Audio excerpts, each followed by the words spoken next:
Well, hey everybody. Welcome back to Escape Reality Star Wars Talk. I'm your host, Caleb. Hi, I'm Seth. I also do that thing. Yeah, you also Except- host. Um, so how are you doing today? I'm good. I woke up a little bit before we went on air. So still a little bit sleepy, but I'm pretty glad. Yeah, And we have a bunch of stuff to talk about. we sure do. Before we do though, you got me a gift. You surprised me. You were like, we got in the car because I pick you up normally. Yeah. And so we were on the way, and you're like, "Hey, I got you a gift. Do you want me to give it to you before or after the show?" And I wasn't quite sure. I was like, "Whenever you want." And then we got here, and you're like, "So before or after?" I was like, "Okay, before." And I already looked at it, but I decided for the show, I'll reopen it so that they can see what you got me, because I think it was really nice. You know, I wasn't expecting it, and You now weren't expecting a gift from me. now I'm the asshole who has to get something now. Don't worry about it. No. But yeah, so you got me a Hasbro Mandalorian Din Djarin. So you know what? And since I'm the kind of guy who takes my figures out of the box, let's go ahead and get this boy out. Yeah. Ooh, he's taped in there. They got tape on this. Yeah. They want to make sure you can't steal it. You gotta. Do we have a knife around here? I have fingernails, but I don't think that's what you need. Oh, normally you can get away with this trick, but they taped it to where that's a little... Oh, there we go. You know, the tape is the hard part.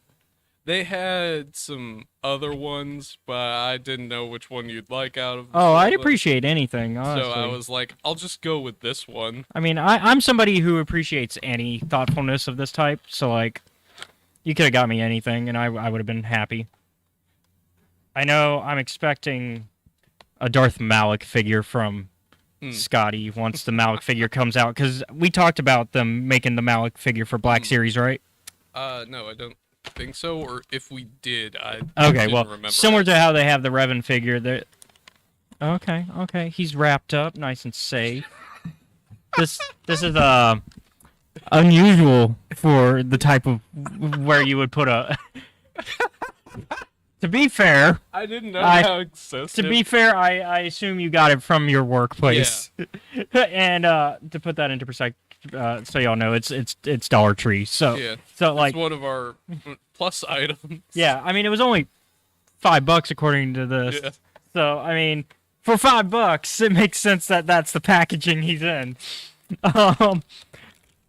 Once again, though, I very much appreciate it.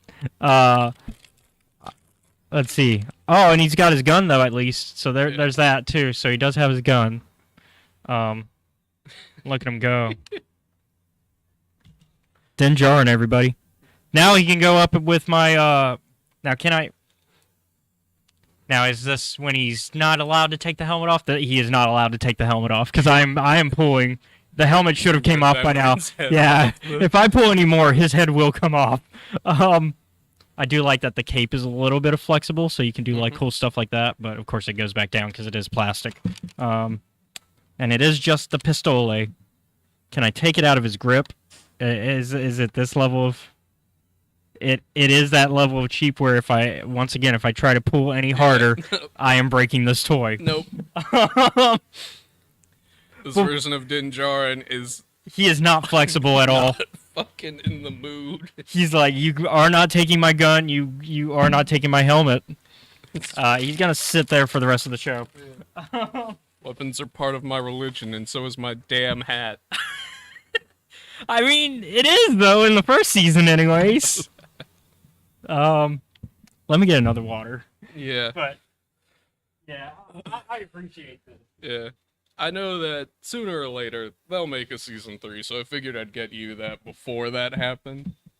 Well, we know when season 3 is coming out. It's in March. No, it's in February. It's in February because we were talking. So I've been talking with some of our mutuals, the Podwans and others, right? Mm-hmm. It's weird. March is going to be packed Oh yeah. because January Bad Batch is coming out. February Mandalorian season 3 starts. And then March, both of those shows will still be airing. We will be getting the Jedi Battle Scars novel and Jedi Survivor. Mm-hmm. March is packed. Yeah. I'm not upset about this at all as a Star Wars fan. In fact, I'm happy that we're getting so much content. Like it's one of those things of I'm somebody who I see this as we are being fed well as Star Wars fans. We are getting what we want as Star Wars fans, in my opinion. I'm somebody who doesn't think there can be too much as long as the stuff is still good, and I've been enjoying everything we've gotten. So, in my opinion, we are fine. Speaking of Jedi Survivor, they dropped a trailer at the Video Game Awards show. Yeah. And boy, oh boy, does that trailer look good. Mm-hmm. In fact, we will watch it again now with everybody here. Yeah. And then we'll talk about it as well while we're watching. Let me readjust this sucker. Mm-hmm. It's a little, y'all can't, it's a little big. Plus, y'all can't see our pretty faces. So, there we go. That's better. Let me make sure sound is... Just a heads up, it may contain content inappropriate for children. I'm making sure they can hear it, too. Let me restart it, because they couldn't hear it. Oh. There we go. Okay. They could hear us, but they couldn't hear the trailer. Also, I turned on subtitles, because there's stuff that I didn't catch that I want to try to catch.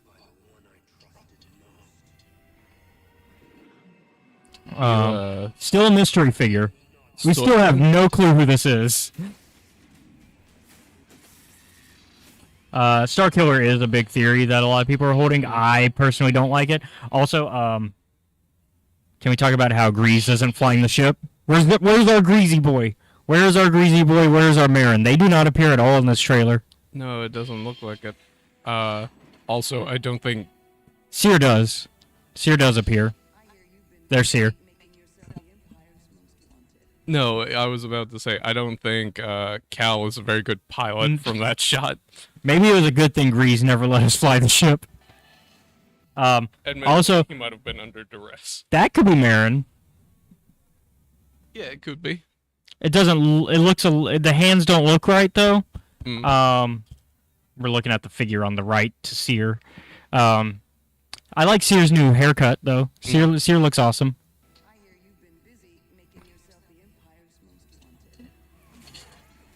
It seems Seer is kind of taking the role of historian.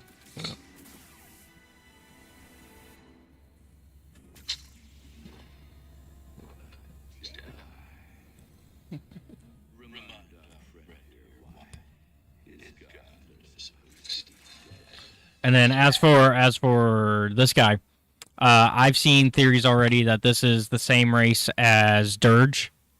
So the Gendai.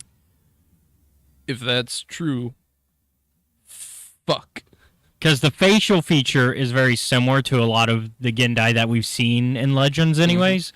Because, and of course he's wearing all this armor because Gendai don't have traditional body forms. And they wear armor usually to give them a more humanoid form. Also, that boss fight, when we do fight him, that's going to be tough if it is a Gendai. And that looks like a Wampa. Yeah. Which, in Legends, Wampa's... Sawyer actually made a video on this last night on TikTok. Go check out our friend Sawyerism on TikTok. She does biology videos every now and then, because she's a biologist. And so she did a biology video on Wampas last night, in fact. And she talked about...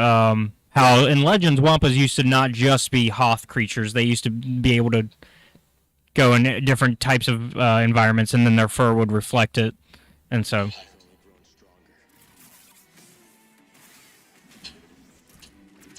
It's interesting we're going to get more droid enemies. Because they haven't shown it yet, I don't think, but we got B1 battle droids. Okay, I was trying to figure out. I thought that was a name because I was like, I couldn't tell if he was saying Bud or a name, and I was like, is that a name? And so that's why I turned on subtitles this time. All right. And okay, and so apparently they're working together. Whoever this Bode character is. Yep, there's the B ones, and that's the same guy from.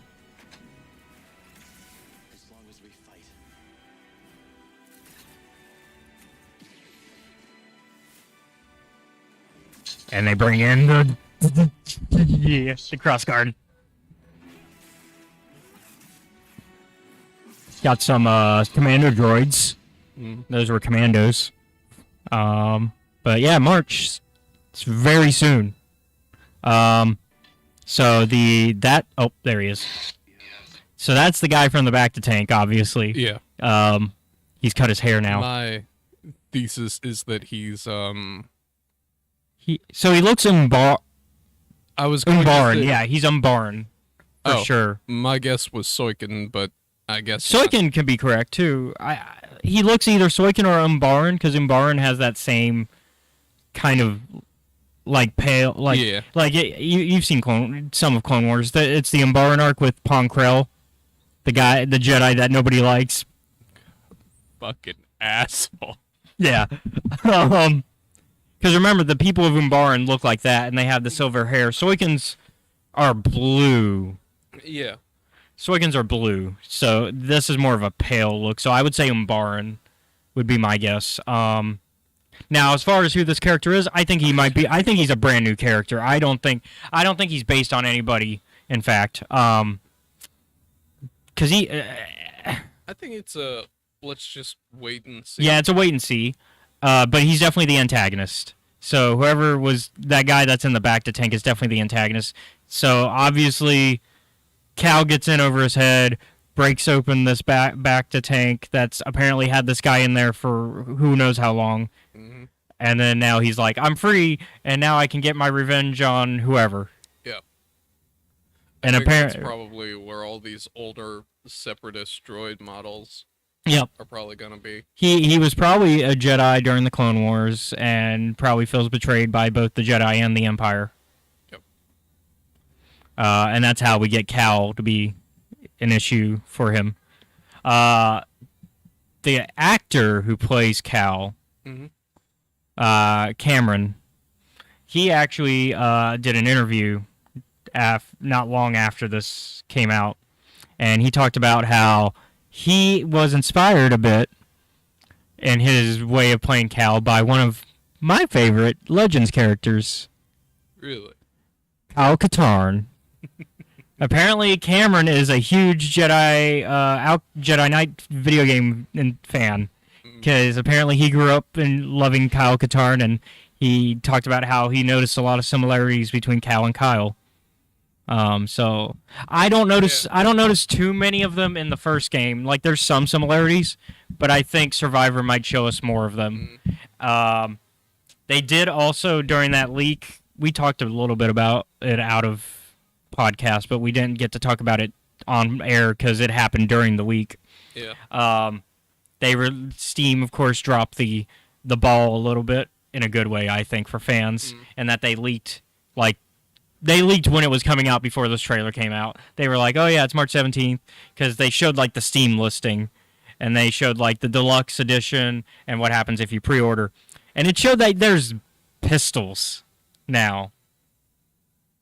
Which Jedi Fallen Order, you don't get a pistol. You just use your lightsaber and force powers.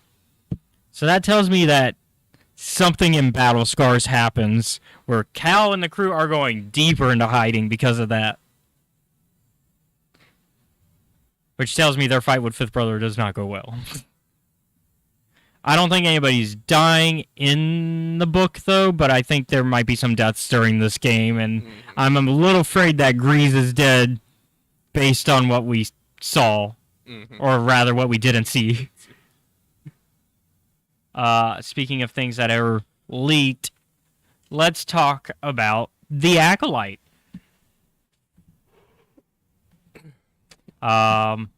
So somebody leaked some images Yeah. from the set, And so we got a little bit of a good first look at some of what's going on with the Acolyte. Who are you? So this is, of course, our buddy from Squid Games as a Jedi. Mm-hmm. Looks, I'm trying to go back here. Hold on. Okay, it's just grainy. But, like, at first it looks like he's a Force ghost, but it's like, no. They can't do that on set. It's just a grainy photo. Yeah. And then we got our Wookiee, which everybody has already started making theories. Some people believe that it's Buryaga. I also say we can't count off Arkoff yet because we don't know what happened to either of the Wookiees. Yep. Arkoff is more likely to die, though, before the events of Acolyte, just because Acolyte is 100 years out from Phantom Menace, whereas Phase 1 of the High Republic is 200 years out from the Phantom Menace. And we know Arkoff is older than Buryaga because, one, Arkoff is a master, and also he's in Phase 2. We just haven't read it yet because he's going to be in the Edge of Balance manga for Phase 2. I see. So, along with the Jedi that's at the end of Path of Deceit. Rail. The one. Mr. Yeah, the one I found, the one who found found the dead bodies. Okay. Yeah, because they're both on the cover for the Edge of Balance. And then he's talking to. We see that the Wookiee's interacting with the Zabrak character, which we're about to get a better look at. Mm-hmm. Here's a better look at our Zabrak. And then here's who is believed to be. I said her name earlier off air, but I just had a brain fart. Daphne Keene. Yeah. I was about to say Enya Keene, but that's not... You had the last name, though. I was like, yeah, but also, who the hell is Enya Keene? Well, Enya is at least... Is that a character in the book we read? Enya? I think it might Yeah, Enya's a character in the book we read for this week.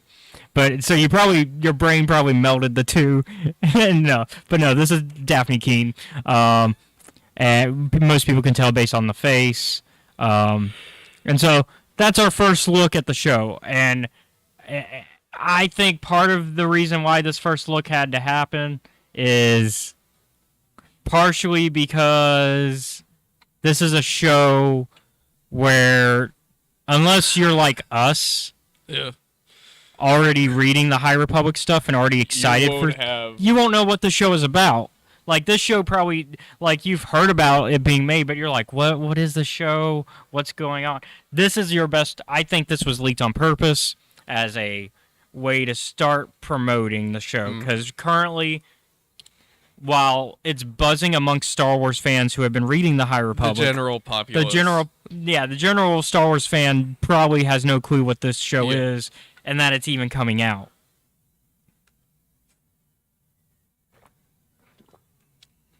So, I think it was a smart move, whether it was on purpose or not. I think this is a win for the show. Yeah. Because one thing that this show has that a lot of the live-action Star Wars shows, like Mandalorian has it, but not too much, is aliens. Mm-hmm. Aliens in Star Wars. Book of Boba Fett kind of had some. Mandalorian has had some. But outside of that, it's mostly been human-centric, like, shows with, like, almost no aliens involved. Like I said, Book of Boba Fett had some, but not too many. It was mostly humans. Mm-hmm. Same thing with Mando. It's had some, but it's mostly humans. Obi-Wan had none to think of other than Quizzy. Yeah. Other than Quizzy and Fourth Sister, who was, like, in the background. Whereas the rest of it's human. Andor was entirely human.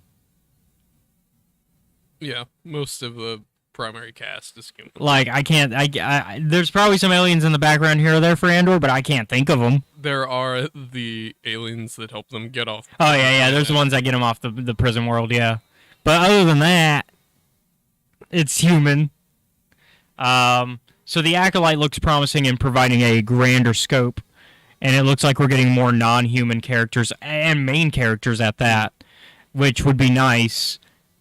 And it looks like they did a good job, because this is even before all the effects are done, like the digital effects that they could add on top of what they're doing for the aliens. Because like the Zabrak and Wookiee already look really good just with the makeup and costuming department. This is before they do like any special effects to add like more realistic look to it. Like, it looks good already with just the practical. And usually I'm somebody who defends using both. I say do the practical but add digital on top to kind of clean it up. You don't override the practical with digital, which was a mistake that the Thing remake did. For example, if we're going to point to our friend Johnny back there, because his version of the Thing did good, and then they did the remake where it was they did the practical effects, and then they entirely covered it up with CG. No. You blend it. You blend it. It's a blender. Yeah. Over the course of a podcast, there have been more scary motherfuckers getting behind me. What? Yeah. Riddler's there. Batman's there. Fucking the Riddler and the Batman. And honestly, that's the scary Riddler, because that's the incel Riddler who's like ready to. God, he's scary. But yeah. Yes, Caleb. I would imagine someone who actively straps bombs to people is scary. Yeah. So. Thoughts? Does this increase? I mean, I was already excited, but this just increases my levels of excitement for the project. I cannot wait to see it. Yeah, whereas our friend like M was like, I am crazy excited about Andor. This is my Andor. This is the thing I am going to be like, when it comes out, I will be a problem. When it comes out, I will be a problem. What? What's that? I will be praising this show so much, and I will be. I am already like this is the show that I've decided that I'm going to be like promoting hardcore. Yeah. All right. Like I'm already doing it. Calm down. And find your balance, man. No. Okay. So yeah. So that's our news. Yeah. I didn't find any other major news things going on in the Star Wars world. So we'll just kind of move on to the next subject, which is our main topic of the episode. Mm-hmm. The High Republic Convergence. We read a book this week. Yeah. We did. I've read it twice now. Yeah. My opinions on certain characters have changed since the first time reading it versus this time reading it, and we actually have some differing opinions on this. I've been swayed a little bit on my opinion because I've had some friends that pointed things out that on my second reading I noticed more. But let's kind of get into it. Yeah. Okay. So the premise of this book is we focus on the Forever War between Irem and Arano. And it starts off with a shipment of ice to Arano. Yeah. Because Irem's the one that's water. Whereas Arano's like, we don't have a lot of water. Yeah. So we need ice. We're a mining planet. Yeah. That is also a desert planet. And so both planets are kind of because they're at war, hence the Forever War. Yeah. They're kind of at a standstill. Because they've agreed, okay, we're going to let this shipment go through. Nobody's going to do anything crazy. We've got a Republic Supreme Chancellor here. And we've also got Jedi on the way to ensure that everything goes peacefully.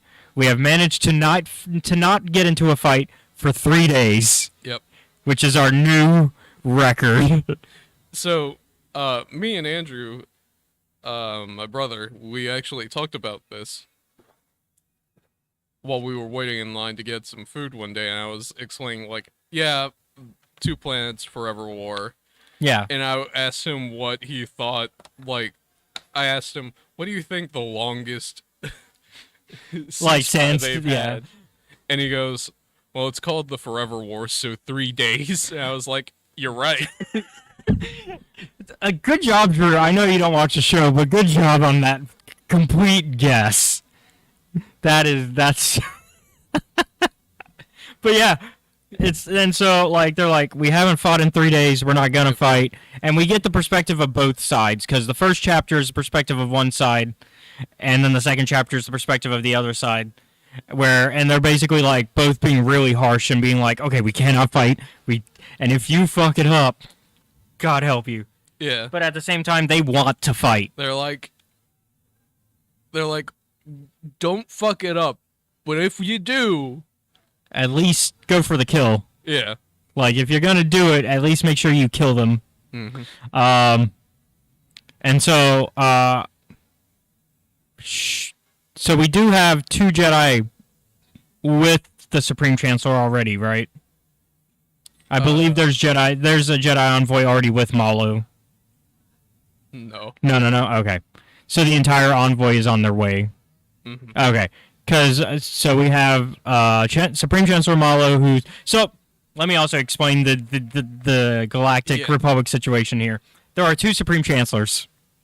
Mm-hmm. So Phase 2 is interesting. Yeah.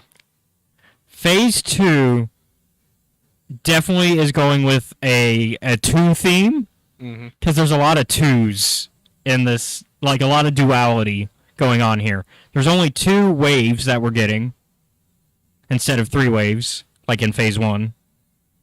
So we're only getting 2 waves of books. And then there are 2 Supreme Chancellors. And then we're focusing on Iram and Arano, twin planets that share a moon. And so, yeah, there's a lot of 2s going on around here. But yeah, so there's 2 Supreme Chancellors who apparently are on their second term. Yeah. Also, so another 2. They're on their second term because they just got voted in again. I think they think this is the last time they can be voted in as Supreme Chancellors as well, because I want to say it's 2 terms. 2 terms of 4, similar to our presidential system. Yeah. Actually, no. That can't be true. How do you figure? Because Palpatine is voted into office in the Phantom Menace in 32. 10 years later, he's Supreme Chancellor still. And then he only extends his, which means he's on his final term, because he extends his leadership through Jar Jar doing emergency powers. Yep. And by episode 3, they talk about how he's like gone past his term limits using the emergency powers. So that can't be true. So it has to be more than 4 years, and I don't know the term limits then for Supreme Chancellor. Either way, they're on their second term. That's all that matters. Because they talk about it. They talk about how they both were voted in together both times, which I guess means that ties happen, and that if they tie, they just share the seat. Yeah. That's a thing that can happen in some governments. Yeah, in some governments. Ours does not. Ours doesn't do that. Ours goes, oh, well, then we just got to re-elect. We got to do the revote. We got to vote again. Or actually, well, if it's state senate, then yes, because that's what just happened in Georgia. They had the runoff election, with Warnock and Herschel Walker. They just had their runoff because they were so close that they were like, oh, we got to do a runoff. So states do that, but presidential, it goes to the Senate, I believe. I think so. Anyways. We don't. Either way, America doesn't do that. Yeah, that's the point. But in Star Wars universe, they do. They say, "Hey, you tied, so you're both in the office." which is I think can work to a degree, because you start to have people that have different ideologies having to work together. Although since this is their second time working together, they found a way to make it work. Yeah. Because Marlowe is basically the guy who goes. He's a Quarren, by the way. He goes. I think it's important to mention that because he does talk about how similar to a lot of water species, we've learned that they struggle outside of water. They have to have a certain amount of water every few hours. Just like we learned with the Mon Cala, which they share the same world. Mon Cala and Quarren share the planet of Mon Cala. And so the Quarren, Malo, his thing is he goes out. He's the outreach guy. Yeah. He's like, I'm going to go out. I'm going to go to the Outer Rim, make them feel welcome to the Republic. I'm going to also try to get more people to be part of the Republic, so on and so forth. And currently one of his main outreach programs is dealing with the Forever War. Yeah. Whereas the other Supreme Chancellor, Greylark, her whole thing is staying on Coruscant and doing the business as usual, trying to keep the politics at home going. You are away getting people into the Republic. I'm going to make sure there's still a Republic for them to come back to. Making sure the Republic continues to work. Yeah. And I think this actually works really well to the advantage of the Republic system and how it needs to work.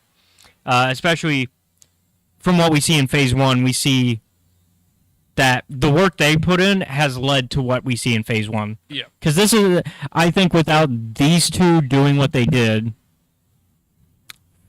Phase 1 wouldn't have been, yeah, we wouldn't have had the We Are the Republic. Yeah. It just wouldn't have worked. The outreach, because the Outer Rim, even in Phase 1, are still wary. Imagine how much more wary they would be if there weren't already outreach programs years beforehand doing the work. Yeah. And so that's where we are. So Malo is in the middle of this, trying to make sure that negotiations work. Irem has called for the assistance of the Jedi. Yeah. And that's why the Jedi are on their way. Because the Jedi are like, we're not taking sides, but Irem asked for our help, so we will not say no. Arano has just chosen not to ever ask for our help. And we learn that this is because the Arano do not trust the Jedi. Yeah. So, I can't remember if they say why. They don't say, I don't think. Yeah, it's one of those things of something happened so long ago that it's just ingrained in their system of beliefs now. We also have the mother working in the background of things. The mother is playing. I'm gonna take somebody else's words here, another reviewer's words here, again. But the mother is playing a Palpatine role in this book. Yeah. And this book, so Phase 2 is the prequels. Yep. No. Like it's literally the prequel movies. Yeah. Except if we were only getting 2 movies to explain everything, rather than 3 movies. And the mother is Palpatine, setting up so many evil things in the background. God damn it, this witch. And so we learn, and also before we get too much into it, because we will end up. So this is your fair spoiler warning for the book now. I say go read it. It's a good read. Definitely go read it. It sets up a lot of the puzzle pieces for what we're going to get for the rest of this phase with the second half of this phase. And I think it also starts to set up some of the questions that we need to be asking before this phase ends. Like, these are the questions we need to be wondering about in order to get the answers that we're going to get before phase 3 starts. Because obviously phase 2 is answering questions, but also creating questions. And so let's go back to Greylark. Yeah. Which one? Well, we're going to talk about Mama Greylark, but only because we have to introduce her son. Okay. So Mama Greylark, she has a son. Yes. Named Axel. Yes. He's a bit of the black sheep of the family. Yeah. He's the kid that goes out and knows that he won't get in trouble because his mom is Supreme Chancellor, but also still somehow manages to get into trouble. And he spends a lot of... He is... When we are first introduced to him, like, the big thing on the news... Is that he just ended this big marriage that he was supposed to have. That's the big piece of news that, like, they're like, oh yeah, he just got out of this big marriage with this big corpo woman's, like, corpo family, and the news is that she broke it off, but it's not that. Oh wait, it's not that at all. It's that he stood her up. Oh yeah, he stood her up. That's right. Yeah, he stood her up, but he's like, no, it was mutual. No, he or what was it? He corrects somebody. He corrects the fucking person who owns it because they're like, do you want to get with me now? And he goes, no. Oh yeah, because he's at the casino spending his money, and the owner of the casino is like, hey, you want to get with me? He's like, no. I thought there was something that the news got wrong that he corrects, because he's like, no, there is, because he says that the news doesn't get everything right. He's lying. But he says that. That is true. He also does, like, it's probably some tabloid stuff. Yeah, there's something where he says that the tabloids get it wrong, and he mentioned that they got something wrong. I can't remember what, though. But yeah, anyways, we learned that he's pretty much a playboy kind of thing, because he is flirting really hard, and I'm starting to... Sawyer got in my head, man. Because at first I was like, you know what, this character isn't so bad, and then Sawyer brought up a lot of stuff, and I'm like, oh, wait a minute, you're right. Because the things I don't like about a certain character in a different game for Star Wars, I didn't mind with Axel, but then as I reread it, I was like, oh no, these are the same issues. Why am I not liking it with this guy, but I'm okay with it with this guy? These are the same exact problems. So it might help that Axel doesn't actively torture people. That's probably part of it. Or that every time he's given an assassination target, he decides, no, these people are good, I'm not going to do that. Yeah. He keeps making, like, the mother is always there being like, you should be evil now. You enjoy that, don't you? And he keeps being like, fuck you, no. I do think, though, that he does have a lot of similarities to that character, and it is something that we can't ignore entirely. No, because it does make Axel a little bit problematic. He's problematic. Yeah, he is. Let's face fact. He's like, I am fully aware that I am self-destructive. He at least is aware of it, and I will say in defense of Axel, he is trying to get better. He's the Elzar of... the Elzar. Which is something somebody else mentioned to me. I think, it was Grandmaster Bell. Grandmaster Bell mentioned this to me. We were talking about it, and he was like... or somebody mentioned it. No, Harith. Harith mentioned it to me. Harith said it. Harith was like, yeah, he's the Elzar of this phase. Where it's like, yes, you're problematic and you have a lot of connections to a character that's way more problematic. Because, like, similar to how Elzar is similar to Anakin, Axel is similar to Atton. Atton ran from Knights of the Republic 2, for those of you who don't. So, Axel and Elzar are slightly better than Anakin and Atton in that they are aware of it and actively making choices to try to be better. The problem is they still have these issues. Yeah. And unfortunately for Axel, it gets him into a lot of trouble a lot of the time, because, like... It gets him in trouble the first time we're introduced. Yeah, when we're first introduced to him, because one of his main issues is he's very quick to get mad and to do something stupid because he gets mad. Like... This one isn't actually on him, though, because he doesn't cheat. No. He doesn't do anything wrong apart from being in a gambling den. Yeah, I think which isn't illegal or anything, because it's on Coruscant. Yeah, it's on Coruscant. And so really, the only thing that he does wrong is that he lets the situation get away from him. Yeah, because he does like we are in his head during this scene, and we hear from his thoughts that he knows he shouldn't get into this fight. He's like, I know I shouldn't get into this fight, but I'm gonna. The fight happens after. Yeah. But he gets into this situation where it's like, he gets called out for cheating, and then he gets upset about that. He doesn't cheat, though. He just wins. Yeah, exactly. Although, based on information we might know about Axel, I think he unintentionally cheated. Because the way it's described in the book... and I'm gonna throw this out here Go. because it involves the cover for the second book in this.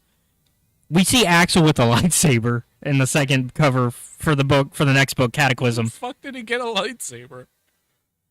But I think Axel, similar to Atten, has a little bit of a force tendency that he doesn't know about. I fucking hate that. But the way it's described, when he wins that card game, it might be possible, but I don't fuck it. I really hope it isn't. When he wins that, I'm getting tired of the force being an explanation for everything. I understand it's a Star Wars setting, but I fucking am tired of it. I don't think he's going to actively use it. I mean, we see that he doesn't actively use it in this first book. I just thought it was because he fed his bug, and it was like, I'll help you out. But also, why else do you think the mother wants him so badly? I don't know. She's a bitch. We see that the mother tends to lean towards force users, or heavy force sensitives. Because everybody's force sensitive technically, so we'll say heavy force sensitive. Okay. Once again, we're trying to get rid of the word force sensitive, but at the same time, that fits for what we're talking about right now. Because force sensitive... Because in the case of Axel, he doesn't know he's using it. At least if my interpretation of the scene is correct.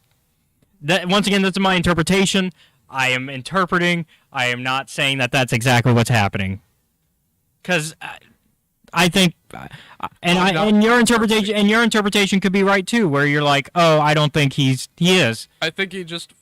You think he just got lucky, and I think he just fed the bug. Yeah. Something that no one else in the scene is described as doing. So it was like, oh, thank you. Yeah. So I mean, which you could argue is still actually cheating if you. Yeah, but. So technically, he did cheat. Unwritten rules, but. So they don't seem to make a big deal out of the fact that he did that. Yeah, but that's just I think, and I think it's interesting because, I talk about books all the time. I talk about these books all the time when we're reading them with a bunch of people, and everybody has different interpretations, and I think it's something that was on my mind after talking about it with Sawyer, because at first I did not agree with her interpretation of Axel, but as I reread it, I did. But I think it's interesting that everybody has different interpretations, and I think that's what makes reading interesting, because I think it's also... I think if everybody had the same interpretation, reading would be boring. Yeah. I think it is also interesting because of how we read things. Apart from you, and apart from, Andrew and the rest at the house, I don't really go and actively discuss it. Yeah. What goes on in the novel too often with other people until I get here. Yeah. So for the most part, my interpretations are kept in isolation. Yeah, whereas I am not isolated, and I will admit that can skew my thoughts a little bit, but I think it's a healthy skew. Yeah. Because I think it's healthy to be open to your interpretation changing. Because And like I said, I'm willing to think of your interpretation as correct too, because we don't have a second book. I am making assumptions. I'm making huge assumptions based on a cover I saw and based on my how I read the book. And so you're over here playing fortune teller, and I'm like, this is what I saw, and I'm going to assume, unless a character is described as actively having the ability, then they are not. Yeah, it's the difference between a similar scene in Legends when Bane is playing Pazak in Path of Destruction. Spoilers for Path of Destruction. A few years. It's an old book at this point. I don't think I'm in. Although I do know Sawyer is reading it for the first time. So, but it's in the opening chapters. It's before Bane, when he's Dessel and he doesn't know he has the Force. We know Bane has the Force. Yeah. So when he's playing Sabak, not Pazak, sorry, Sabak, we see that he is cheating, even though he doesn't know he's cheating. So it's the difference between those scenes are different. Mm-hmm. Because, like you said, in isolation, you read the scene in Convergence, and it just seems like, oh, he got lucky, and he fed the bug, and he just happened to get lucky. Yeah. Whereas in Path of Destruction, we know he has the Force going into this, and the book is describing the Force being used on a narrative level where we, the audience, are seeing him use the Force, but he, the character, doesn't know he is. Yeah. And so it's a similar situation, but with the narrative telling us two different things. Yeah. And that's why your interpretation for Convergence could easily be correct, and I could be 100% off the mark. But I enjoy talking about it still and having my own interpretation. But it can be skewed and I think that's where, like we're talking about, discussion is healthy when it comes to reading, because then you can come into a new viewing of your book, of your favorite book. And once again, I think you should go into these discussions with an open mind, willing to be like, hey, my interpretation might be wrong. And it's something that I've gone into these discussions with other people with all the time, where I have these really certain, like, these are my, like, opinions of what I think happened. And then I talk to, say, Sawyer, for example, because 90% of the times it is Sawyer that I'm messaging about these books. And then she's like, your interpretation's weird. This is my interpretation. I'm like, I didn't think of that. Like, for example, you and I think, shared the same opinion on Path of Deceit, where we thought, oh, the Herald is fully not caring about getting back at the mother for the same reasons that Yana is. You and I shared that, right? Yeah. Like we thought the Herald is definitely in this more for the power of moving up, and less so for the vengeance of his own daughter. Yeah. Like that, it's there, but it's reason. But it's not his primary. It's not his primary goal. His primary goal is to use Yana and potentially, I think, even betray Yana. Yeah. And so we share that thought. But when I discussed it with Sawyer, she was like, "That's not how I read that at all." And that's a open interpretation that everybody, because we don't actually hear the Herald's thoughts during that scene, so we don't know for sure what the Herald's goals and ambition is. Yeah. We know he wants to be in charge. That's something that the narrative does tell us, but we don't tell him. The narrative doesn't tell us if that's the reason he's going after the mother, or if it's also. And that if he truly does want to work with Yana or not. That's stuff that the narrative doesn't actually tell us. And so, interpretations. Yeah. We went on a big interpretation rant, but I think it's important because, like, I think it, especially this week, it was on my mind. Uh-oh, no video on Twitch. Is it not working again? I'm sorry. I'm sorry for the Twitch users. The YouTube should be working, I hope. I don't know why Twitch sometimes doesn't want to work. But I know for sure YouTube should be. For some reason it doesn't work when we're airing, but then I'll look back at the VOD and it'll show it just fine. I don't know why. Weird. Well, hopefully you all can at least hear us, if you can know that. Okay, cool. It is working on YouTube. Okay. Our rant about interpretation. Yeah, so that was our rant on interpretations, which I think, once again, I thought it was an important discussion to have, because I was just thinking on it this week, and I was just like, this is a discussion I think we should have. Yep. And so, back to the story. This is a thing that's Go ahead. kind of known in my family, in that I tend to be very stubborn about how I view things. It's a weird form of stubbornness where it's like, okay, eventually, if you cite enough sources, I'll admit that I'm wrong. Mm-hmm. But until you do that... Yeah, and I think in the case of book reading and interpretation, there is no such thing as sourcing. It's more of just all opinion-based. Yeah. And it just comes down to, your opinion could be right, my opinion could be right, we'll see. Yeah. Or we'll never see. We'll just have our interpretations, because there's, like, books that are hundreds of years old where people are still having 100 different interpretations over, and we'll never get answers for because the author is dead. Yep. And so... But that's also what makes reading interesting and fun. Yeah. So back to Axel. Axel is one of those characters. Axel is a character where there's a lot of interpretations of how you can look into him. I think at the end of the day, most people will agree he is a problematic character. Now the question is, does he have redeeming factors? Not everybody. Like some people will say, yeah, the factors of him trying, like similar to Elzar, that's redeemable. Some people will say that's not enough. And I think it's from person to person. It's I'm starting to lean more towards it's not enough, but we'll see. I think because he's on the cover for Cataclysm, we're gonna get a chance to see. I think he gets close to redeemed at the end. Because he does I think he makes huge sacrifices. And that's what we're going to talk about. The big spoiler. He works for the Path. Or he did. Yeah. Apparently he has been trying to distance himself from the cult. He was like, he's the person who got out of a cult. Yeah. We've talked about this before. Because we know somebody who was in a cult. But like, he's that I just got out of a cult. And I'm trying to separate from them, but they keep really trying to pull me back in. Yeah. Which is how cults tend to work when people leave. They will try to get you back in if they can.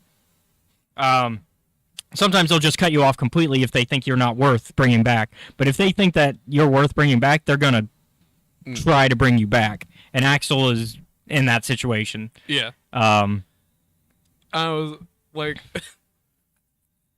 The thing that I noticed, I was like, damn, Axel, you fucking wrecked this place. Yeah. And like we learn why he joined. It's he doesn't trust the Jedi because of them being a factor in his father's death. Yeah. And because of that, he joined the Path because the Path offered a vision that agreed with what he interpreted the Force being. Mm-hmm. Which is that the Jedi shouldn't be involved.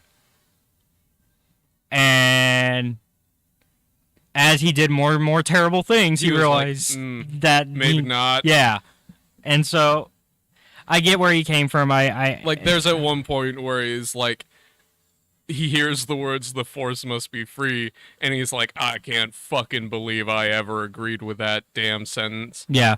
I mean, and I think the big factor for our differing opinions on Axel is that you're not a fan of the Jedi. Yeah, because I see the problems that can come from them. But they are not bad. No. But I know where if people wanted to, the Jedi wanted to do this, they could. But at the same time, I think most of the time I think don't. I think Axel though is being unreasonable. After like a couple. The thing is, he goes and he talks to the Jedi who did it. Yeah. And what do? What do, Caleb? Go ahead. They do the same thing in order to get him to go away. They don't talk to him and explain to him their reasoning. They do it again. Yeah. I'm sorry, I got a little into No, it's fine. This is, once again, this goes into the healthy discussion of interpretation. This goes into that. I see your point. I still think Axel does take it an extra... The initial use for it was Axel wanted to stay by his dad, but that was a bad spot for him to be considering the situation. What affirms it, I think, both to Axel and to me, why he is correct in his assumption at that point, is that they do it again, but they don't even explain why they did it and to like be reasonable. That is the issue that I have with it. So doesn't that though come down to it being a problem with that specific Jedi and not the Order as a whole? Yes, that is the problem. But if this is another... If all you've experienced of something is bad, you're not going to think that it is good. Yeah. Because, I mean, I would argue... We haven't met that specific Jedi yet. No. Because I would argue most Jedi don't use it so cavalierly. Yeah. And also on top of that, most Jedi would probably, as we see when the story is told to... They're like... they're like... What? They're like, hey, that's not right. What the fuck? Like, most Jedi would condemn that. It's just, Axel got the shortest straw. Which is where we... Because this is where, unfortunately, Jedi get compared to cops. Yeah. Where I think the problem with that most people have with cops versus the Jedi situation is most cops don't condemn each other when stuff like that happens. Yeah. Whereas Jedi, they will condemn it. And I think that's what separates them. Yeah. So most Jedi do condemn it and would be like, no, that's wrong. And I think that's why we have to be careful when making that comparison. Whereas, yes, because a lot of people say, oh, Jedi are just space cops. Yes and no. As far as I have come to understand it, the Jedi are not police. No. They're also not diplomats, No. although they tend to fill They're that more role. diplomatic than cop. If we were to if we were to look at the radar of like where they are on the spectrum. Realistically, they're a religious order. But they're a religious order, yes. Which I have my own.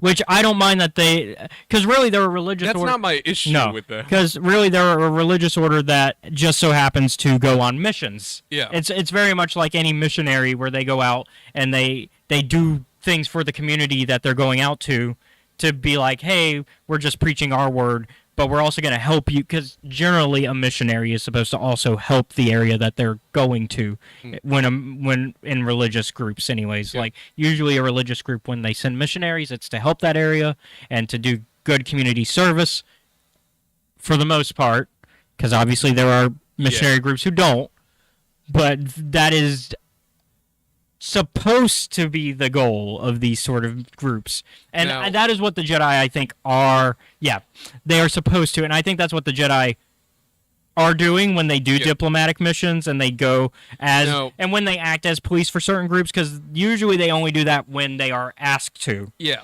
Otherwise, they generally are like, that's not what we do. Yeah. Now the problem becomes later, and that's in the prequel era when we get no separation of church and state, and where the state has said, you are always police cop, you are always space cops now, and you will do space cop work whenever we tell you to.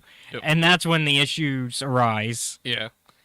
And especially when they only serve the Republic, because we see that the issue, because like Phantom Menace, Mm-hmm. Yeah. the Qui-Gon and Obi-Wan go to Tatooine. Yep. They see the issues with the Hutts. High Republic Jedi would have got involved. Yep. They would have said no slavery. They would have gotten involved and ended slavery. Or at least tried their best. Like, they would have fought the slavers anyways. They wouldn't have... Ended slavery might have been a little harder to do. Sure. But they would have, like, at least tried to free Anakin and his mother. Strongly opposed. Yeah, they would have attempted to free Anakin and his mother. They would have attempted to find a way to get the bombs out of their the chips out of their necks and all that. They would have tried to figure that out. The Republic Jedi during the prequel era cannot get involved because they don't. They serve the Republic. They only serve the Republic. But yeah, we're getting. By the way, for that reminds Twitch, thanks for Twitch. Thank you guys for watching, and there's an ad break for you guys, so just sit tight for us on Twitch. But also, I forgot something important. This is a shout out to my little brother. Happy birthday, Lee James. Oh, happy birthday, Lee. Yeah. But yeah, so going back to Axel. So we learned that he's working for the mother. And once again, a lot of episode 1 comparisons because the mother is trying to keep the Forever War going. Yes. Very similar to how, like, in episode 1, Palpatine's whole manipulation is trying to get the Clone Wars started. And he's starting with the Trade Federation and Naboo. He's like, I'm stirring up the trouble here. Yes. And Mother doesn't, because Mother does not want this marriage or anything to go through. Yeah. Which we're going to get to that. So somebody makes a fire shot. So what was supposed to happen, and Mother was plotting even before we're introduced to Axel. Yeah. Through 2 agents she has on Erono. Yep. Selena and Abda? Yeah, Abda. And so Selena sneaks in, and she essentially she downloads a virus onto a spaceship. Yep. which wasn't a thing I thought you could do, but I guess that's a thing you can do. Which that's what happened. Which is what happened. Which is what causes in chapter 2 to happen. Yes. Which is the whole somebody fires. Yeah. And it turns out they're like, I didn't touch my controls. I don't know why this went off. And that causes an entire... It was supposed to be Princess Ziri's ship. No. She was supposed to be in. But out of spite, she gave, like, this kind of older... I don't know if it was a newer or older... It was an older model. Fighter to, like, this young pilot. Yeah, because they were, like, messing around and, like, teasing each other. She's like, out of spite, I will give this to the new recruit.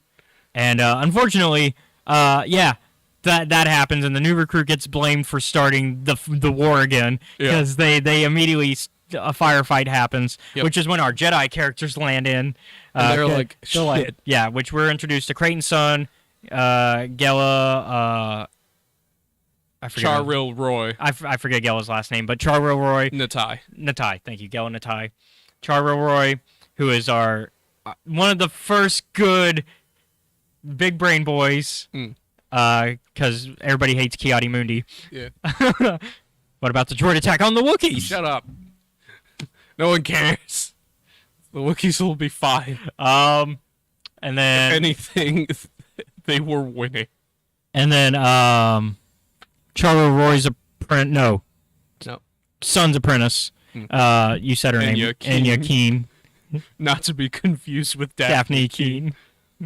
And so, they land right in the middle of all this going down. Well, not land, but they get out of hyperspace with all this going down. And Gela's got some issues of her own. Yeah, so Gela is somebody who should have been she's a knight right now. She should have been master by now. Yeah. But unfortunately, so she was part of one of the Pathfinder groups. Yeah. And we learned that something went wrong. It's like I made a bad call, so I'm not ready for master status yet. And so we learned that happened. And then we also learned that she's also contemplating going Wayseeker. Yeah. Because she's just like, maybe that's my calling. By the end of this book, I think she has more confidence. Yes. But she does not. She does. But she does. Well, I was going to say, we don't know which path she's really going to take yet. I think she declares herself a Wayseeker. Yeah. At the end of the book. But I think there's more to it than that. I think because once again we got one more book in this phase, so there's still a lot to be told of her story. I think. But yeah, she mainly chose that path because she finally felt that was her calling. Yeah. And also throughout the book, she's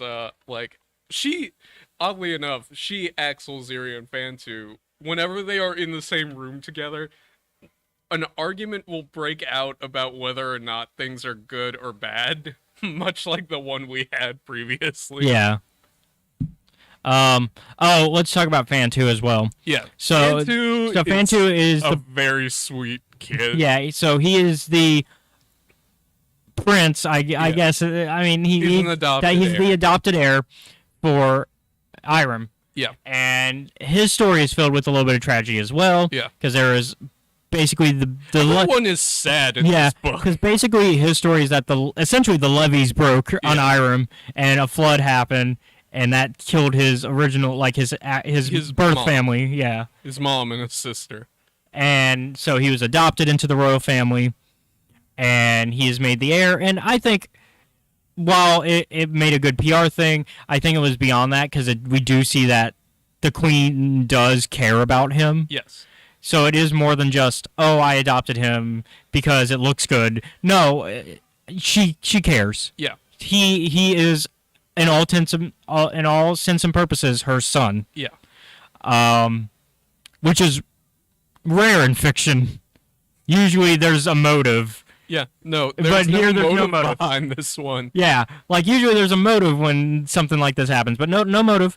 It's a truly caring relationship, and I think it's really wonderful this family, the dynamic, because we both moms, because the queen is married to another woman, and I think both moms really care about Fantu. Oh yeah, no.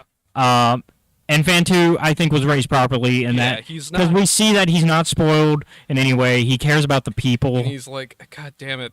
Now, part of that could also be because he comes from the people, and so therefore he has a little bit more understanding of what the people want than say somebody who was born into royalty.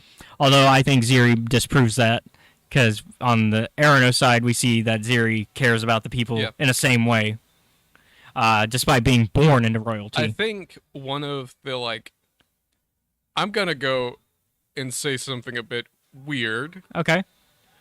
I think the Forever War was good for teaching them sympathy to the lower classes. I see that. I see your point. Admittedly, it still sucks. It sucks, and it, taken out of context, will sound really bad. Yeah. Like, it still sucks that a war had to happen for this lesson. Yeah. But if you can take anything out of it, then hey, at least you were able to take something out of it, unfortunately. And I think Took also a lot of families out of it too. I think we also are. Yeah, I think also a key. I think a key lesson is also that with age we are seeing that stubbornness is a key part of why this war keeps going on, and we see that age is a factor to that stubbornness, because Ziri talks about how her dad, he wanted to end the war too. Like he was happy with any peace, any way of getting peace, but now as he's gotten older, there are less and less things that he's willing to do to get that peace. Like, he wants the peace still, but he's gotten stubborn to the point of, well, I'm not gonna do this to get peace. I have to still look like the top dog. Like, he wants to still get the better end of whatever deal is being made, whereas Ziri and Fantu are just like, no, whatever deal works is what works. Yeah. Also, fucking. So, Can we talk about, like, to me, the real fucking villains alongside Mother? Oh, go ahead. Fucking Farol family. Oh, yeah. God damn it. Like, Sagaru I get. Yeah, Sagaru. Farol needs to shut the fuck up. So, please explain to the audience. So, Sagaru is, like, he's like the captain of the guard, the guy who's been in like all the battles. And he works with Ziri. Yeah. So to make specific, he is captain of the Arano forces. Yeah. Ziri's the captain. He's a lieutenant. Yeah. Because Ziri's captain, because they always refer to her as captain. So I think Sagaru is a lieutenant, actually. Yeah, Sagaru. But he's like the under the princess, he is the next leading person. Farol. Because Arano's the father, not the son. Yeah, because Arano's forces, to get specific, Arano teaches their children from birth. It's a coming of age thing to be a fighter. So Ziri, that's why Ziri is captain, just to kind of set the stage there. Farol is just another corrupt advisor. Yeah.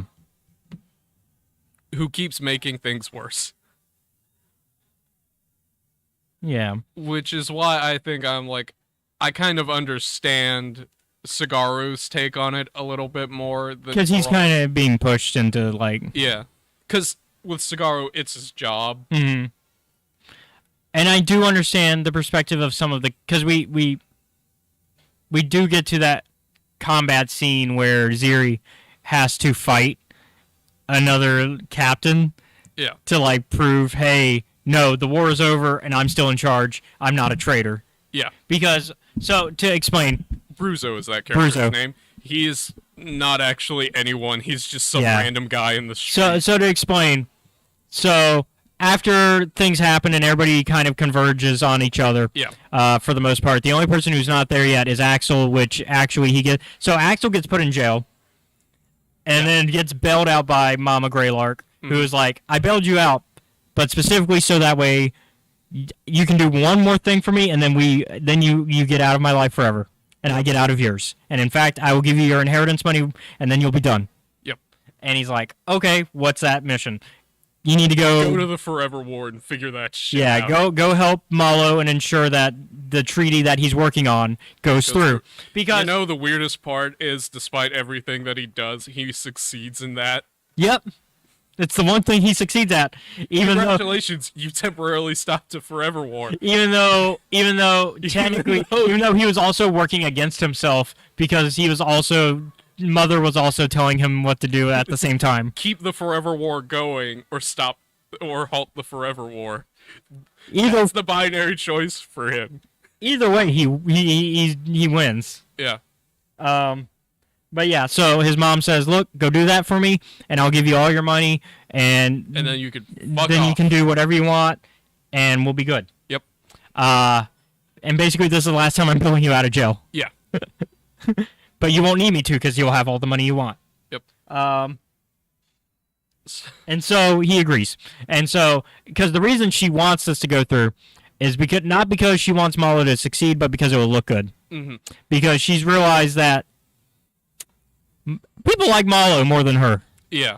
And she realized that if Malo succeeds, they both succeed. Yes. And in order for that to happen, and it's something that's brought up later, one of the Jedi makes this observation that she had to send her son because if she sent, say, one of her secretaries, it would look like she doesn't care. Yeah. But if she sent her son, it looks like she cares and that she's trying to make this work. Yep. And so that's why the plan is going that way. Mm-hmm. Because she needed to send somebody to make sure it worked. Because Malo hasn't always been 100% successful. Yeah. Despite how hard he tries. And this man tries. Man, he was working on that speech for a good week. Yeah. Like, this man comes up with a speech, and he's working on it for a whole week, and he tries it out once, and everybody shuts him down. Everyone's like, no. Like, he tries to do it, and it's during a dinner party, and nobody's listening to him. And they're like, okay. And then he says it again later, and that's when it works. Yeah.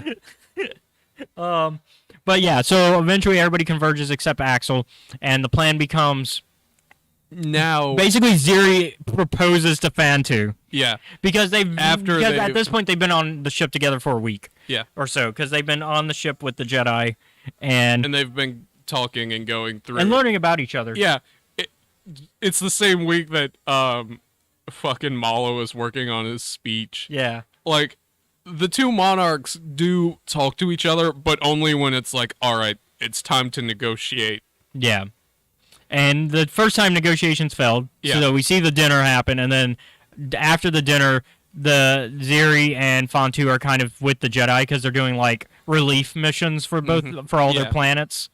And we learn a little bit about their cultures. We learn that they both call the moon different things based on their cultural beliefs, because we have the Arani, which is the Irem name for it. Yeah. And then Arano calls it the Timekeeper moon. Yeah. And so, it's all because of their religious beliefs, because we learn from Fantu there's a lot of traditional, like, story time. We don't really learn about legends from other planets a lot, and this is our chance to learn about that. Fantu shares a lot of the creation myths. He shares the creation myth for Irem, which is very interesting. I don't usually think of Star Wars and creation myths, so it's very interesting seeing. Whereas with Arono, they just have the old gods, but they never go into it. Yeah, and so now, of course, they have their like Thelfire maid ritual. Yeah, and so like Fantu and Ziri still very much disagree on a lot of things, but they're starting to like understand each other better. Which is very similar to what happened in Into the Dark, where the leaders were trapped together and they started to get to know each other. It's almost like if these people would just sit in a room and talk to each other, this war would be fine. But it's definitely a case of, since you have not spent like more than probably 5 minutes talking to each other, and when so long, and when you are in those rooms, you're insulting each other and talking about the bad things that the other person did to you. Yeah. Like, they're like, well, you started attacking us first. Well, you started attacking our citizens first. Yeah. You didn't defend us from Zerka Corp, which, I mean... Zerka's usually Zerka sucks. bad. So, yeah. That's fair. Zerka sucks. If you hear the words Zerka or Sigirian, just go in expecting it's probably not going to be good. Just go in expecting that they're the bad guys. And so, yeah. And we have yet to meet a good Circa. I Or think at least I have. I think we've met a good Zygerian though. Yeah. But Zerka no. But I guess Zerka's a corporation, not a... Yeah, it's a corporation, not a person. So like, it's a little different when talking about a corporation versus a race of people. Yeah. So yeah, and like, so yeah, that's kind of the situation that they're in. Oh no, you're good. Yeah, and it's Zerka with a C, just so you know. But you got the rest of it right. The C is normally silent, but yeah. Yeah. And it's like, all right, here's the proposition, and everyone in the room kind of goes, "What?" Because basically, Ziri comes into the it's their second time doing this, and Ziri comes in and is like, "I propose a marriage with Fawn," and they're like, "Wait, what?" And they think at first that it's between the two monarchs. And then like, and no, Zeri's like face palming, and she's like, "Can these people not think of just themselves for once?" Yeah, she's like, between me and Fontu, you like duh. And well, it's like, and like both of the parents are like, no. They're like so firmly against it. But after some talking, and after a little bit of negotiating, they agree. Like, and then Malo gets to have his speech that time. Yeah. And it goes through, and everybody loves it. Yeah, and it's like... Peace is a choice. The funniest bit is that Gela has been by the door. Listening to him, like... She's, like, right at the door that people enter and exit through, and she's like... Yeah, everybody, she's hearing all the tea. She's getting all that tea. And at first, the monarchs accuse it kind of interference by the Jedi, and she's like, "No, I didn't do any of that. She came up with that on her own." Also, a key factor to this is that somebody is killed. Yes, immediately after this.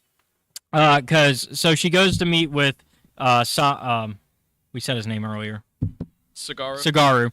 And Ziri and Sagaru have it out, whereas Sagaru is like, "Hey, no, you're a traitor for doing this. What the fuck?" And she's like, "I'm willing to challenge you to a fight if it comes to that. I'll fucking ice you right now. Like, we'll fight if we have to." And Sagaru's like, "Nope, you know what? Nope.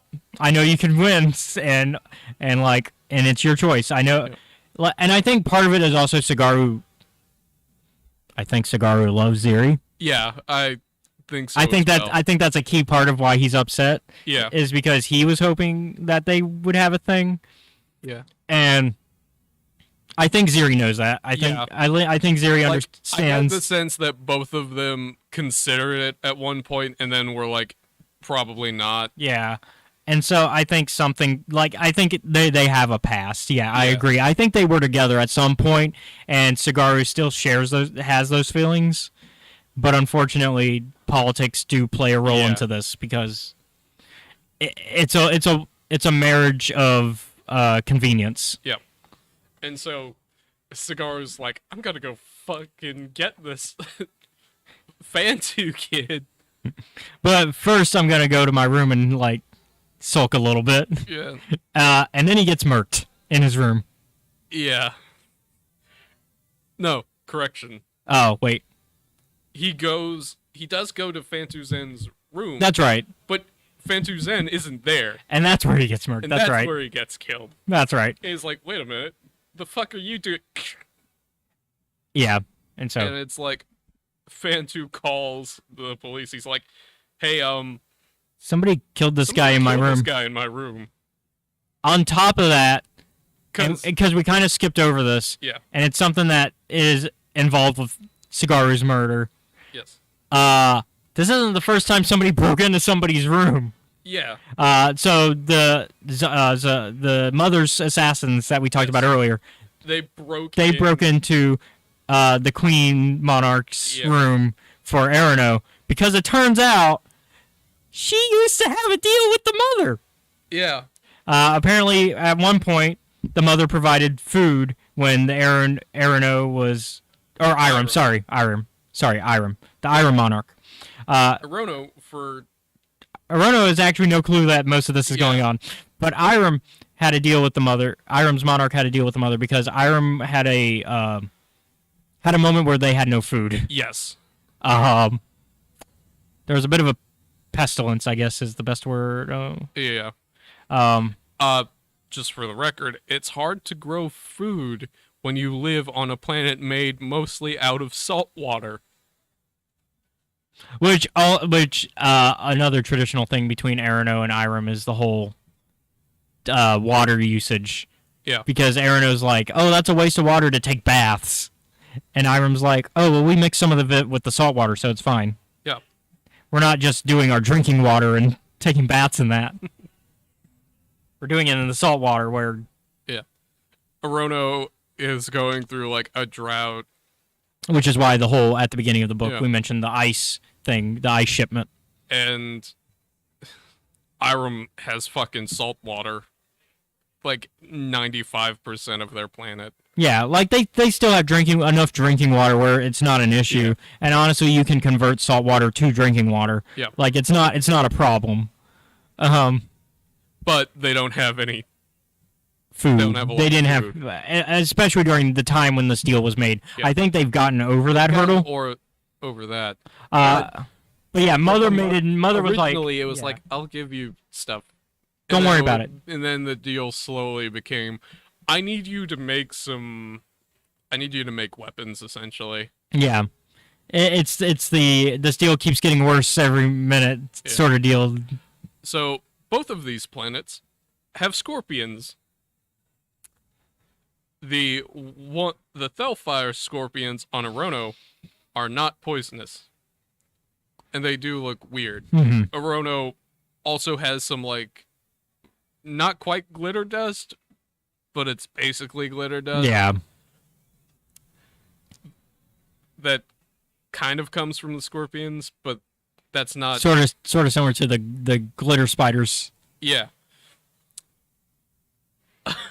On fucking Irem, their scorpions are built way different, and they are not as beneficial. They're basically the Fallout, like... They're basically rad scorpions. Yeah. In that, if you get stung by one of these, you're fucked. Yeah. You are going to die. But yeah. Also, they're not this is all small. Which also, this is about when Axel gets introduced back into the story, which is the halfway point of this novel, by the way. Immediately, Axel comes in, and he's, like, super chill about everything. Like, they're in the middle of, like, arguing and stuff, and he's like, hey. And everybody's like, who the fuck is this pretty boy that just showed up? And Malo's like, oh, this is Axel Greylock, don't mind him. Don't worry about it. And Axel's like, hey, what are we doing? So, so, as part of this marriage agreement... Did we mention Quinn? Oh, yeah. Axel's droid Quinn. Axel's droid. Who, Axel is very much like... It's one of the few people that I say people, but it's one of the few people that he really cares about. Yeah. Like, his mom, he's like, hey, I'm gonna need a ship and stuff. And she's like, do you want a new droid? And he's like, no. He's like, I'm not giving up my dog. Because let's face it, it's like a therapy dog for him. Yeah. Especially considering, because we did talk about his family loss. And he got it essentially after his dad died. Yeah. And so, like, I think it's interesting the path that they go. And so, like, so first off, while Axel is on the cruiser, the Jedi decide, hey, let's steal his ship. Yeah. Now they do it.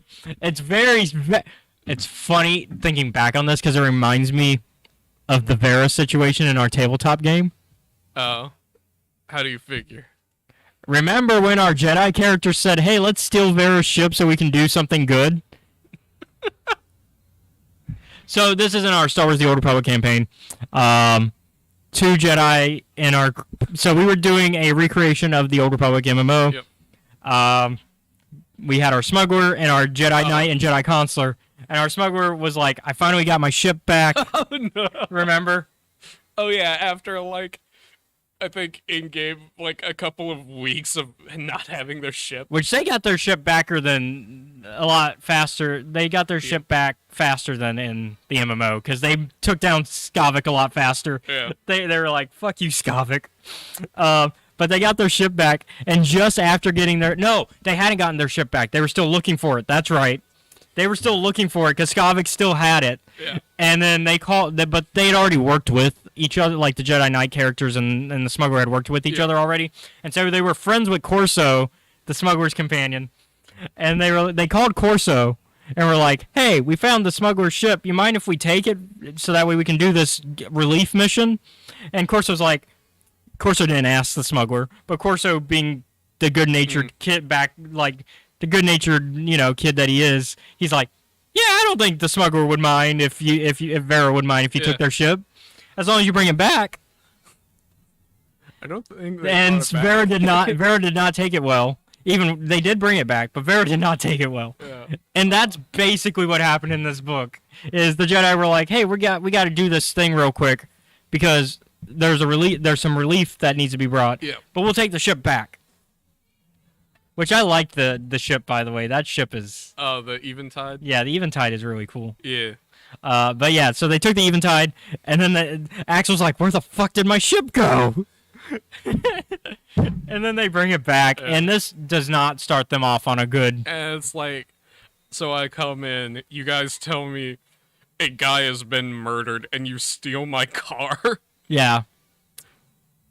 And then...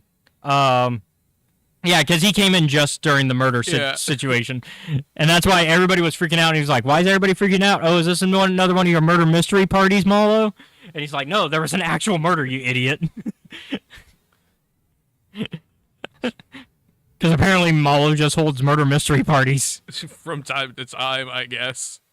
You know what? I want to join you know what? Malo sounds like a great guy, honestly. Honestly, I want to be friends with Malo. Out of all the characters in this book, Malo seems like the right guy to be friends with.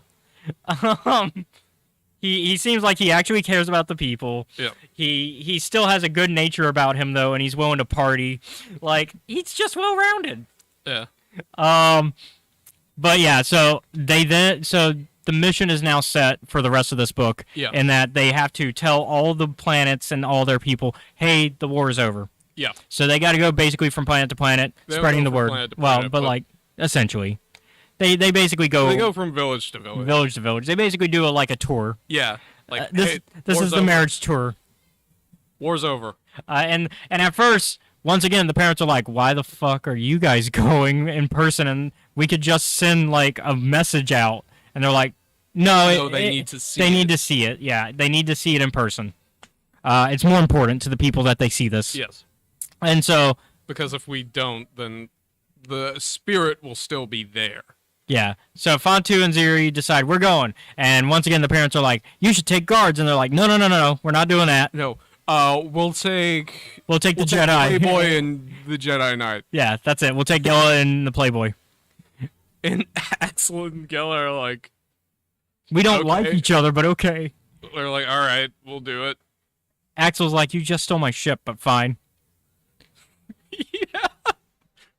And Gela's like, "I'm not sure I can do this, but I'll try." But yeah, so the rest of the story is that we get the fight though with Ziri and Brusso, which is basically Ziri. It's a cultural thing where, in fact, if Brusso wins, he becomes the next monarch. Yep.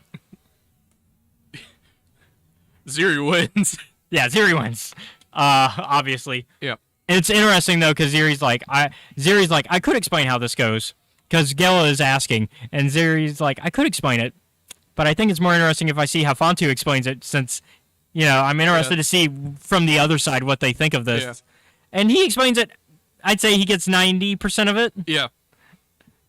And so Ziri's actually impressed, and then she kicks ass. Yeah. And in fact, Fontu, despite having no combat training, also shows that he can kick ass, because a fight ensues still, even after that. Russo tries to get, like, "All right, I'll just kill you anyway." And Fontu's like, "As a matter of fact, you won't." But let's kind of get to the end of this, because for the most part, we've covered, I think, the bigger details. Go ahead, though. big symbolic things that happen, fortunately, which make the general public on both Iram and Arono kind of see like, oh, like they start thinking that this union is blessed by the gods. Because unknowingly, Fantu falls down a hole and comes out like just covered in scorpions and such. Yep. The Bellfire scorpions, which is part of the It's part of the myths. part of the myths and traditions. Yeah. Because we learn, because Axel gets a little history lesson because he's like, what are these Bellfire scorpions? And when they talk about them on the ship ride over, and they're like, well, obviously they're creatures on our planet. He's like, well, duh, I meant like, what's the importance of them?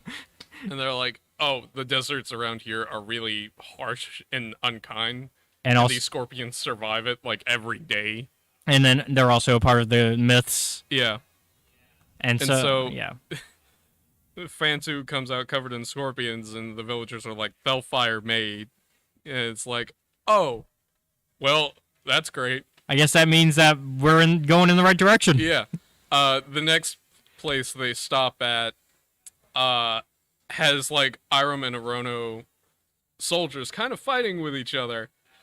And they haven't had contact with anyone for 6 months. Yeah, so they had no idea that the fighting even stopped at all. Like, let alone that it stopped for the 3 days, or let alone that it stopped for this marriage. They didn't know it stopped for the 3 days when the ice shipment was going on. Yeah, and so the group shows up, and it's like one of the cases where they didn't believe who they were, who they claimed to be, and it's like, oh, I guess it's a good thing all of the characters were here, because if just one of them had been missing, all three of them would have died. Yep. And because everyone is covering each other's backs and stuff like that, making sure no one gets hurt any more than that. Yep. It's a case of diplomacy failed this time. So, but our protagonists are unhurt. So let's kind of get into the big. Yeah, let's get into the big finale, like the big plot finale. Mother's big plan to get the war to go back on again. Yes. Would you like to share it? I'm going to reveal to Iram, not Iram, because they already know. Yeah. Arono, yeah. That they have been trying to aerosolize the poisons from the aforementioned scorpions on Iram. Yep. Basically biological warfare. Yes. And not only am I going to reveal it, I'm going to set those weapons off. Yes.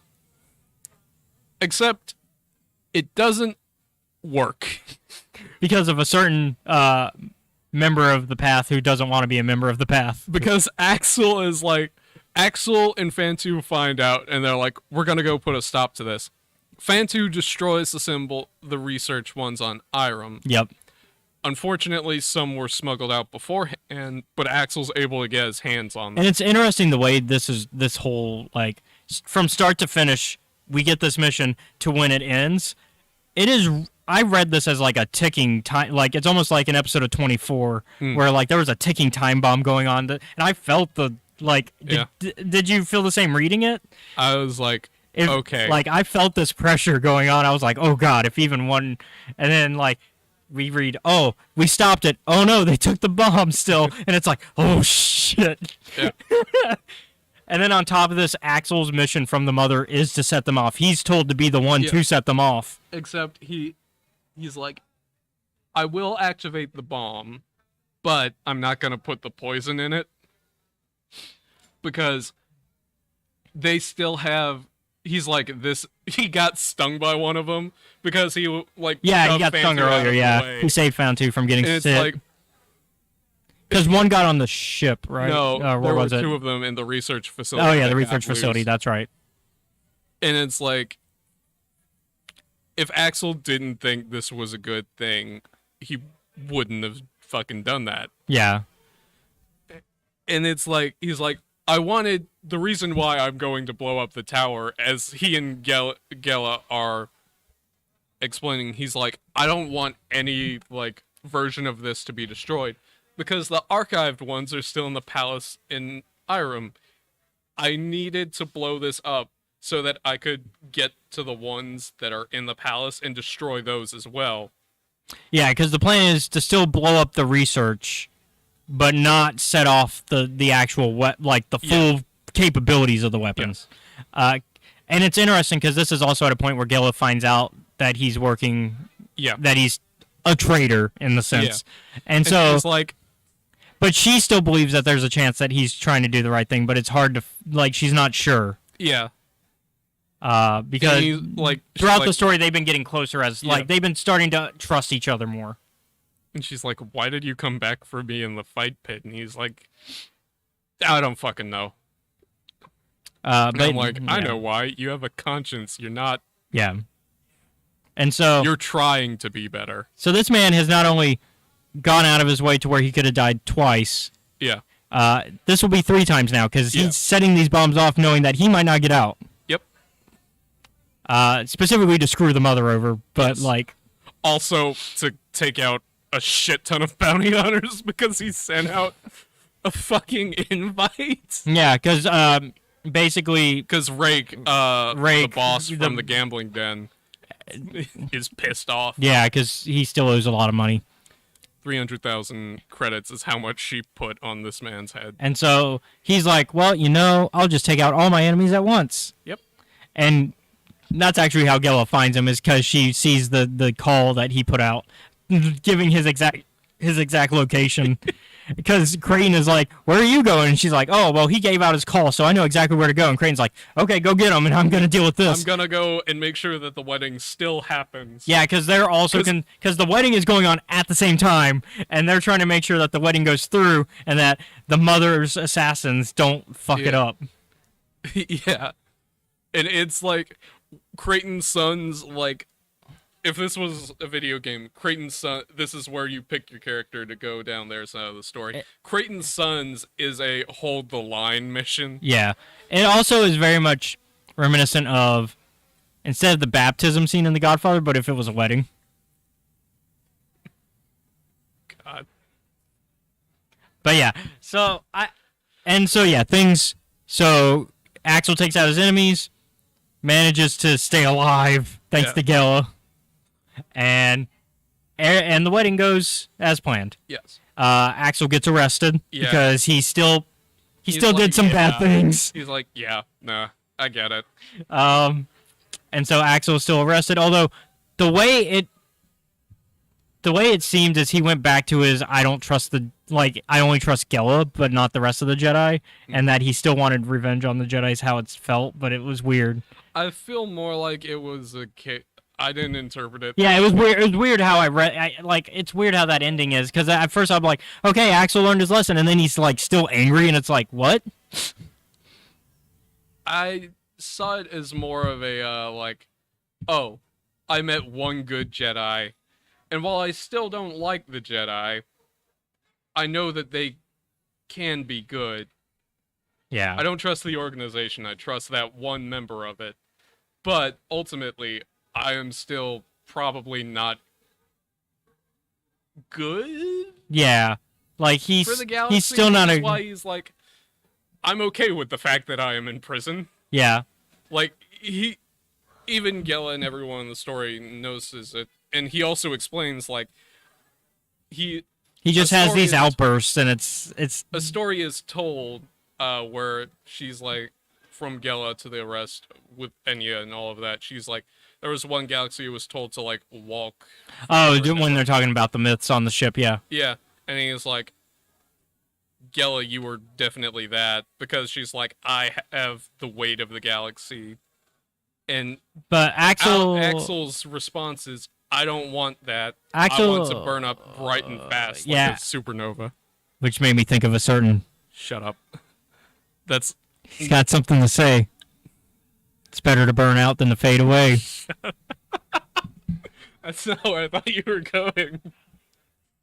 But it's also not wrong. No, I don't think he means it as maliciously as that specific quote. Yeah. But the thing with Axel though is I do think he's still an antagonistic force. Yeah, he's definitely. It's a case of while deep down you may be good, you are still too dangerous to keep around. And it's really because of these outbursts that he has. Because when he has these outbursts, he does not have any control. Yeah. And we've seen how dangerous that can be. Mm-hmm. And so I think Axel's complicated. Yeah. Axel and Els are complicated people. Yeah. So and it's not like.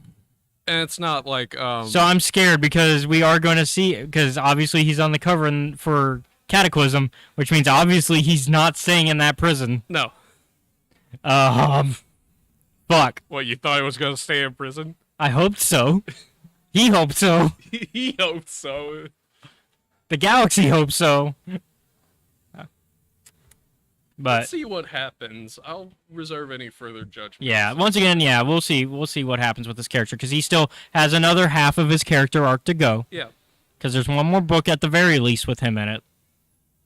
So thoughts on the on this? Any final thoughts? I liked it.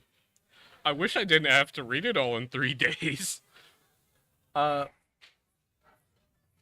enjoyed it. It provides a lot of perspective to like this kind of time frame of because this is, so I did read a little bit of the timeline. I believe this is the earliest actually now of phase 2. It would have to be because of what happens in because at least in Quest for the Hidden City they talk about how the war's over. In Quest for the Hidden City. Let me pull it up. I've got the timeline here.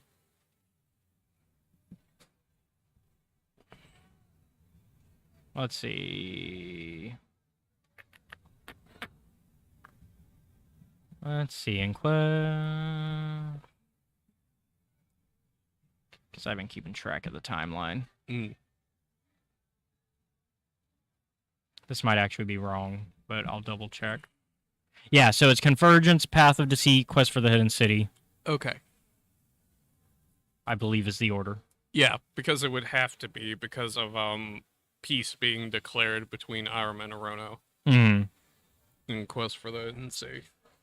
Yeah, that happens at like the halfway point or at the end. Yeah, and in Quest for and Path of Deceit has to happen after it as well because they talk about how they're still on Dalna in Convergence. Yeah.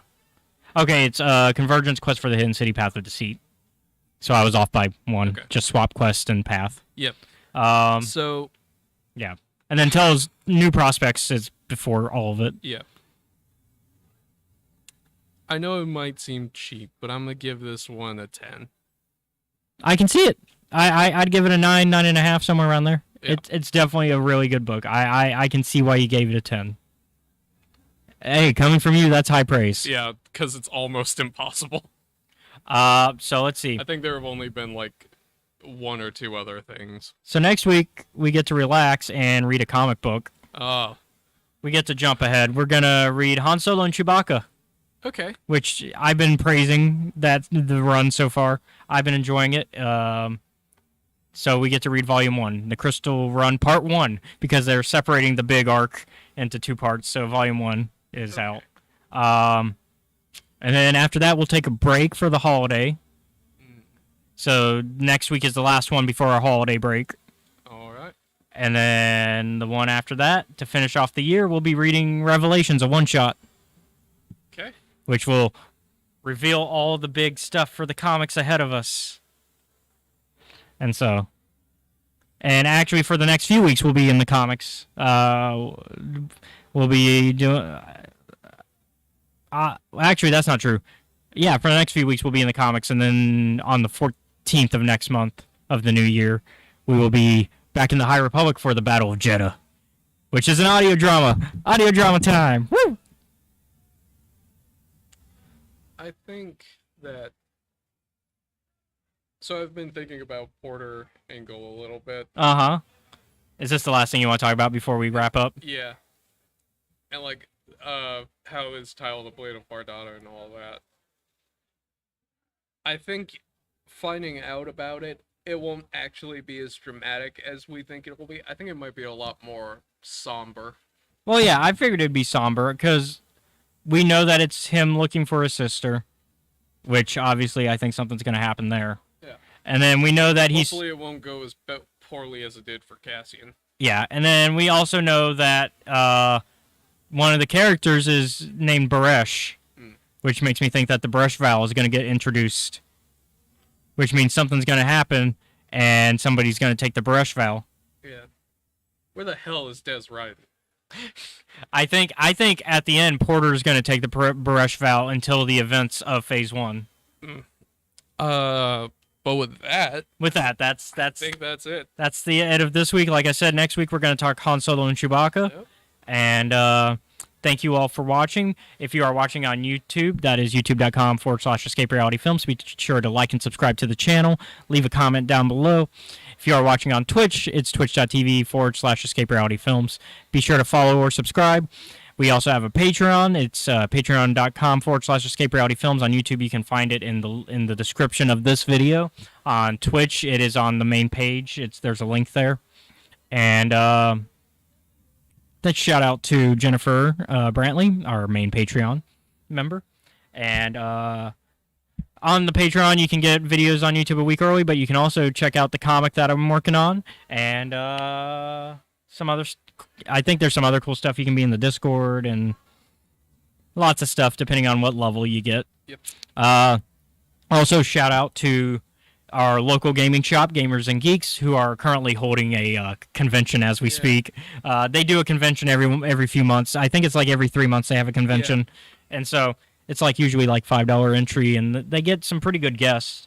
They've had Power Rangers here before. They've had... Oh, yeah, that's right. They had specifically, I think, Tommy here. Yeah. Rest in peace, Tommy. They had Tommy here, and that was a good time when he was here. But yeah, so if you're ever in the Mobile, Alabama area, come check us out. It's on Moffett. Sometimes I'm here, sometimes Seth's here. Depends on the day. They've got some good stuff. You can get all your Magic Pokemon cards.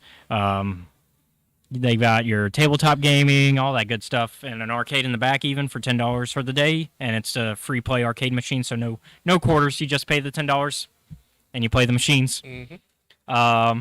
And then connected to them, there's Engage Gaming, which is like not owned by the same people, but it's in the same building. Same building. And so they offer in-house. It's basically like it's similar to like those VR arcades, except like if you could rent any gaming console, and you just pay a hourly rate to play on Xbox, PC, PS4, and even VR.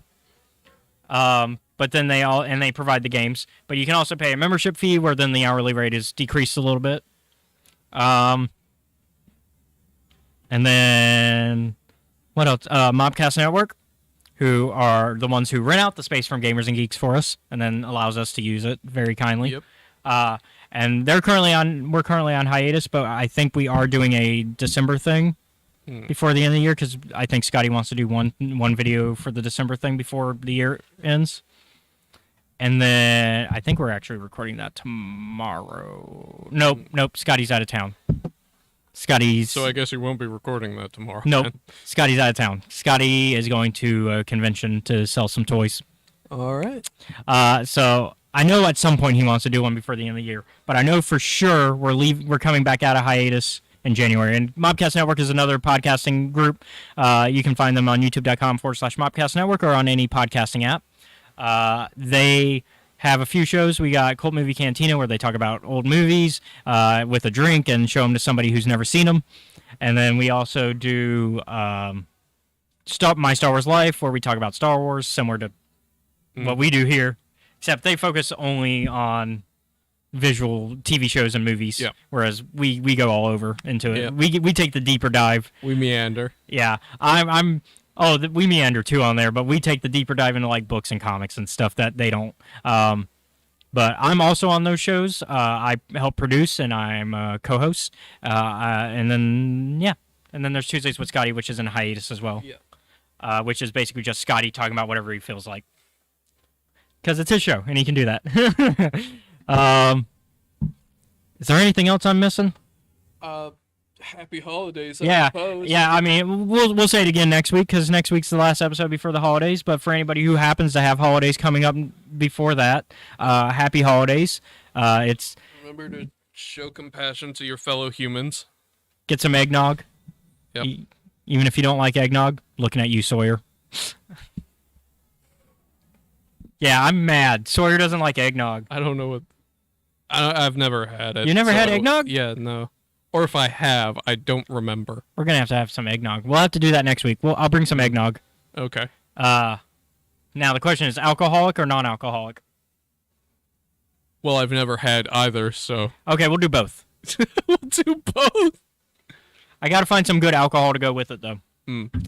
Usually like a rum or I'm never going.